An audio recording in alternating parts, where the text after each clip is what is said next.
So, Ameya, hi. Welcome to the podcast series conducted by Junction.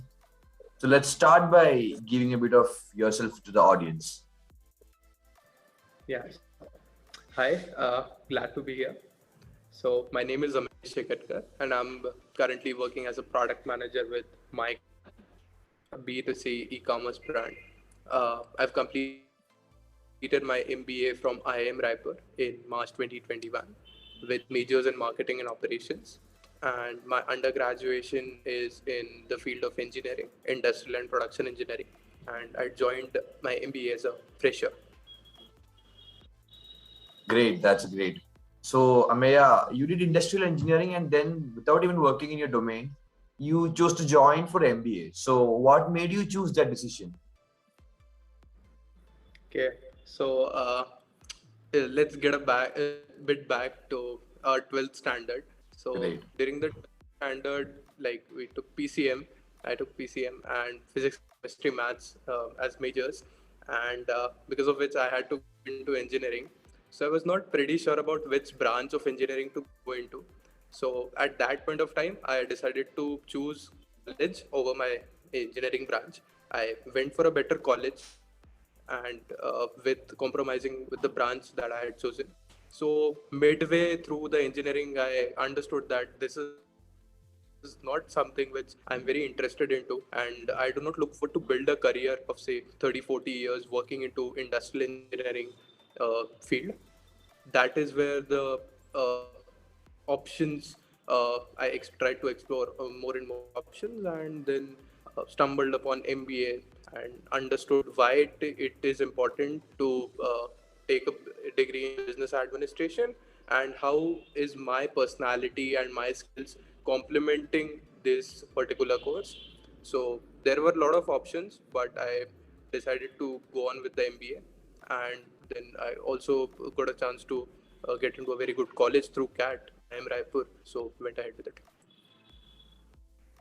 So, that's a very interesting answer because you knew why you wanted to choose MBA at a point and you chose, you stick to your decision also, right?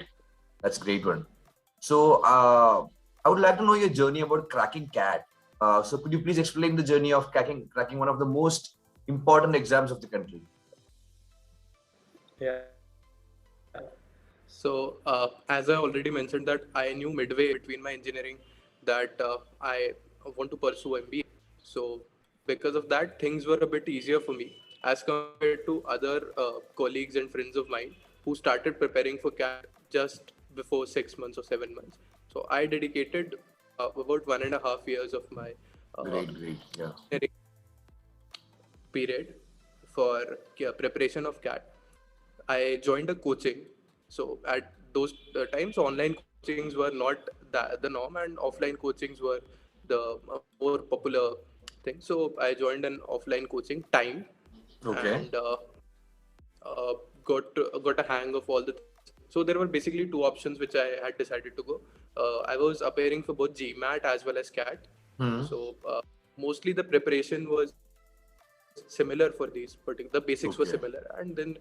for GMAT the verbal ability part and all those are more important. So I prepared for them, and that is how it went. So in I used to give a lot of mock tests and preparation material provided by the coaching. I did my due diligence honestly, uh, but that was also a piece where I had got my placement through my college, but I Hmm. still decided to focus on the MBA part and decided Okay. not to go with it. So that was Great. about. So I'll definitely come into the mock test and all because that's the part where the cream lies, I think, about this podcast. So before that, I would like to ask, what was your preparation strategy, and how much time did you spend in a day? In a day, Yeah, for day CAT preparation. wise. Okay. So prior to beginning my CAT preparation, I took a look at my at the previous year papers of CAT. So bought a book for the same and tried to understand my strengths and weaknesses first. So I got to know that my verbal ability is pretty strong, and Okay. uh, because I had a engineering background, maths was a portion which I was comfortable with. So logical reasoning and data interpretation were the two things which I thought are important for me, and I need to upskill in them. So I Okay. dedicated my time accordingly. The most time for my preparation I gave to LRDI, Okay. logical reasoning and data interpretation, and my strengths, which were verbal ability as well as the math part. So I gave lesser time as compared to LRDI to these two sections. Okay. On Great. a daily basis, as you had asked. So I did not have any fixed amount of hours for daily basis, but I had weekly targets. So, like for Okay. example, we had module material. So I Yeah.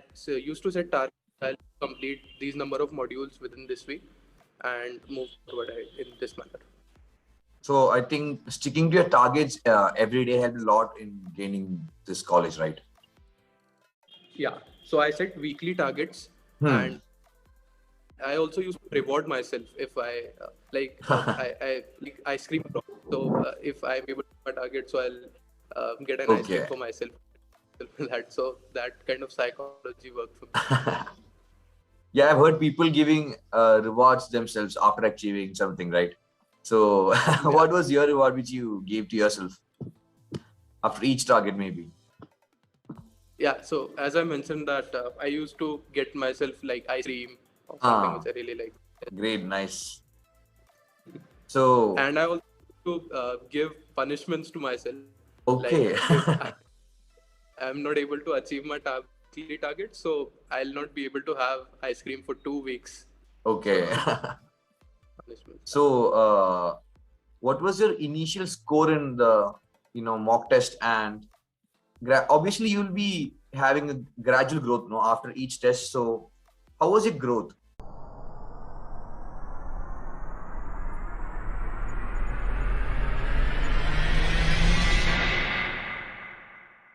Okay. From the first time I gave my mock test. Yeah. Okay. So basically, what usually aspirants look at mock tests are like, they are just about questions. But mock tests are usually not just questions, but also about the overall environment in which the test is being conducted. Okay. So, for example, when I gave my first mock test, Mm-hmm. I I got a score of 52 percentile, Okay. and that is because uh, for 1 hour I was doing some questions of quantitative aptitude QA, and Yeah. post which like more than bored and was not able to sit for the complete 3 hours. So I just clicked on the submit button by Hmm. randomly selecting some answers and something like that. So that is where I understood that keeping your focus for those 3 hours is very important, and usually we have to train our mind for that. So mock tests for me was about training my mind to be at the optimum efficiency for all the 3 hours entirely, and then use my skills to solve the questions. So like my focus should be there on the test itself. My mind should Okay. not be distracted. Huh.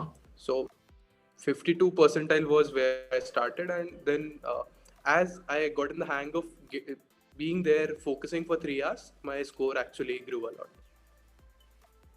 Great. That's really great actually, because the mock test plays an important role in building the scores, right? Yes, yes. So okay. So in quants, I would like to ask you that what all are the areas which you give more focus to?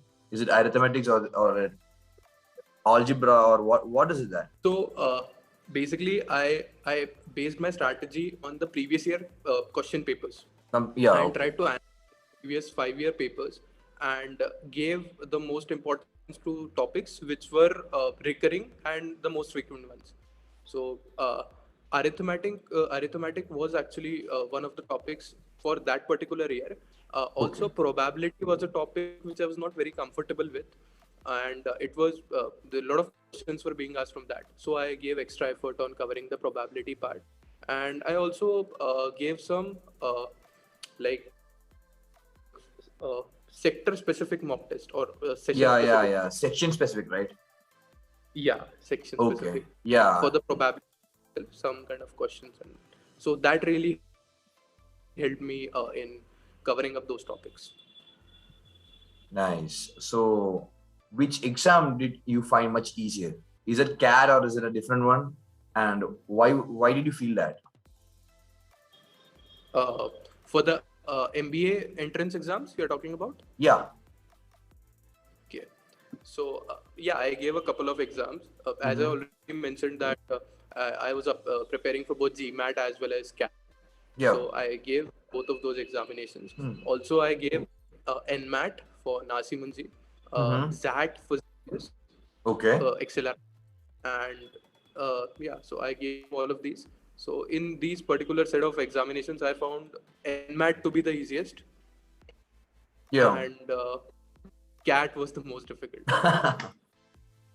That's true. That's true. So still, but I feel with the kind of dedication you did, like sticking to deadlines, rewarding yourself, focusing on what you want, which that kind of a dedication, I think anybody can crack at, right? So my question is, during our 10th and 12th, we had integration and derivatives and all, so which we rarely use in our daily lives.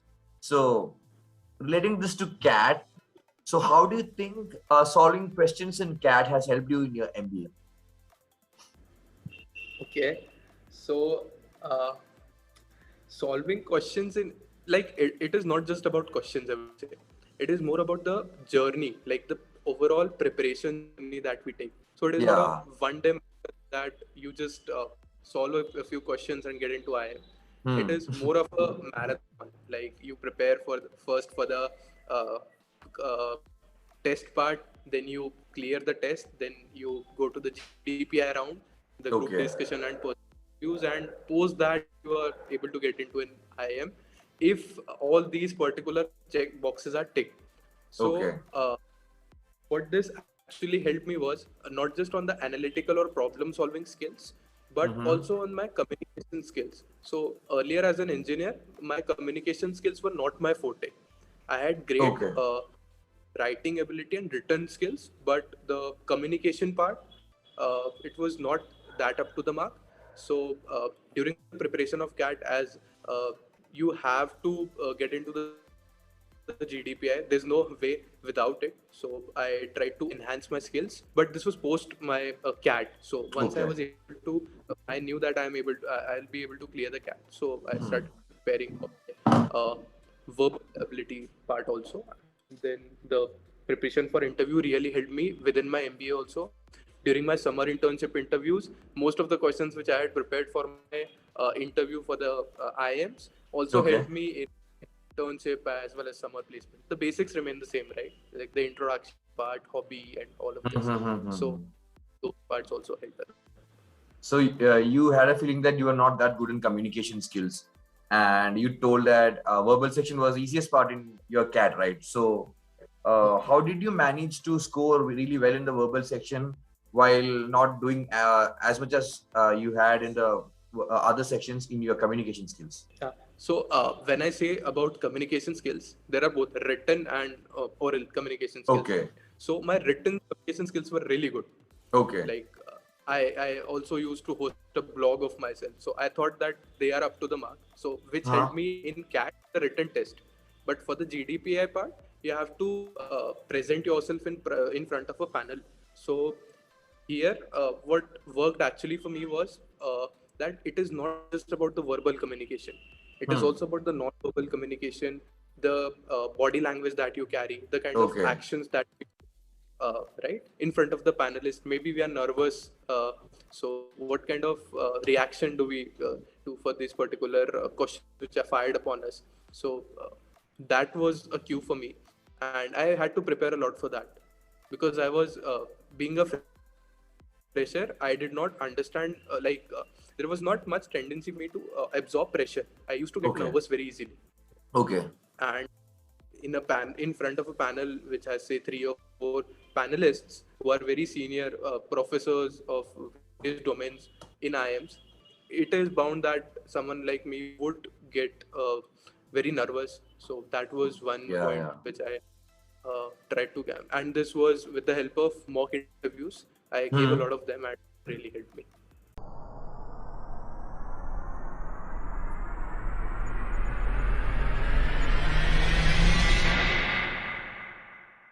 Great. Great. So how did CAT as an exam improve your ability to manage time and resources? Because you put a lot of effort in sticking to your deadlines and managing time. So you did it in the perfect way. So how did that help you in your management career? Okay, so just a spoiler, CAT is just the beginning, and the 2 year MBA is the absolute burn. It That's tests true. the edge case Okay. where you can take your mentally and physically. So CAT was just the beginning, and it was a primer to a demo, you can say, Okay. to the main scene which was there for 2 years, and that actually prepares us for the corporate journey ahead. So it never goes in vain. The struggle keeps on going and going. Like it is going to be there in corporate also. A lot of work pressure. So yeah. That's a great answer. So, what are the measures you took to improve your GD and PI skills? Like, did you use any specific tricks during your GDPI sessions? You did? So as a, I'm sorry, I did not get the last part. No, I was asking whether you used any specific tricks to crack the GDPI. Like, because I had, during my CAT days, I remember my faculty used to tell me to start the conversation and to definitely end the conversation, and which means you are noticed in two parts. So did you use any of such tricks or something which helped you in your GDPI sessions? Okay. Yeah. So as I mentioned that initially when I gave mock interviews, I got the feedback that I'm getting nervous, Okay. and because I was getting nervous, I was not able to frame my answers properly, and Okay. that was leading to loss of confidence on my part. Okay. So, I was thinking that I'm giving fairly accurate answers in mock interviews, but when I Okay. got the feedback was not as per my expectations. Hmm. So, at those times, we also did not get any video recording of the mock interview that we. It's just Yeah, the yeah, written yeah, yeah. That's feedback. true. Hmm. So for that, what I particularly did was like I tried to understand both these aspects, the verbal and non-verbal communication part during the interview. So I used to place myself in front of a mirror and used to give the answers. So when I used these answers, and I sometimes tried to give answers for some unconventional questions for which I would be surprised. So when I followed this practice, I also understood the non-verbal cues. How do I sit? Hmm. How do I look when I'm nervous? So I found Okay. that my hand, one of the fingers are twitching when I'm nervous. Okay. So for me, I did not know that because it was happening subconsciously.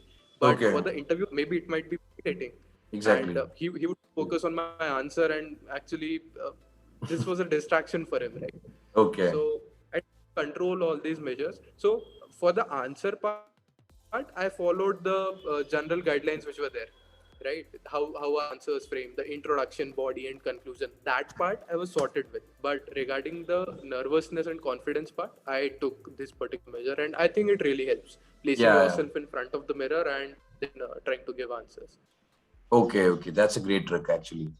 So after a long journey, you finished your engineering in industrial engineering. After that, you prepared for CAT. You went through all things, right? A lot of hard work, sweat, and all. So at last, you reached IIM Raipur. So I would like to know your family's reaction. How happy they were during when the results came. So yeah, actually my family was very happy because Hmm. I had not told them very clearly that I was preparing for CAT. Okay. So yeah. That was a surprise So for them. I had mentioned once or twice that I'm Okay. preparing for it, but they did not know that I was preparing so religiously. Like I was giving mock tests and Okay. all. Right. Huh. Yeah. It was a very like it was a surprise for them, and they Okay. were very happy. Great. At the same time, there was also a dilemma. Like I had a job offer in hand, so like Huh. I should repeat. I should join the job and work for an year or two, and then try CAT again to get into Okay. IIM or join IIM Raipur in the first place. So that was a bit of dilemma for both me and my family, but we decided onto it and joined IIM Raipur.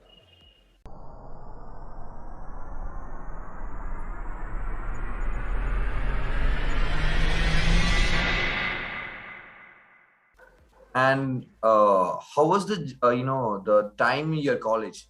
Apart from studies, how was your college life? The best 2 years of my life, no doubt. Great answer. Great answer. Nice, nice. So you were a part of any clubs or committees at IIM Raipur? Yeah, You were, in right? IIM Raipur, I was a part of the Media and Public Relations Committee. Okay. So over there, we used to send press releases for the regional and national dailies Okay. for the events that were happening in the campus. We Great. also used to manage the social media platforms for our institute. So the official Twitter handle, Instagram handle, YouTube channel, a Facebook channel, all of these. Apart from this, we also had a chance to interview distinguished guests who came to the campus for corporate Uh-huh. events, Great. other guests Okay. also. So that was also a very good learning part for me. So there is something to learn from the college life itself, apart from the books, right? Not something. Most of them we learn from the life here, right? From the clubs and committees and classrooms. Other than the books, what do you think? Yeah, of course. Like MBA is a journey in itself, and most Exactly. of the learning happens outside the classroom actually. Hmm. So, for example, one of the part is networking. So Okay. during my undergrad, we do not give a lot of focus to networking in the undergrad days during the engineering days. But Yeah. when I came here, so I understood the power of networking and also realizing it now. Like after 2 years, even though most of us are at different places, but we are in touch in some way or the other. So, and also help each other out. If someone is in a difficult situation, someone needs some Hmm. help. So all of us are ready to help, and that is the power of network. We all try to build and grow together. So that is a Yeah, great thing. that's great. That's great. That's great to hear. So apart from this MBA thing, I would like to ask something about my company, Grow Junction. So Grow Junction as a company, and how do you rate our performance and suggest us to your peers? Okay. So first of all, I am very jealous that something like Grow Junction was not there when I was preparing, Yeah, or yeah, yeah. I was not about something like Grow Junction. So basically, what we usually do is we try to idolize particular job role or college Huh. and put all our efforts into it Hmm.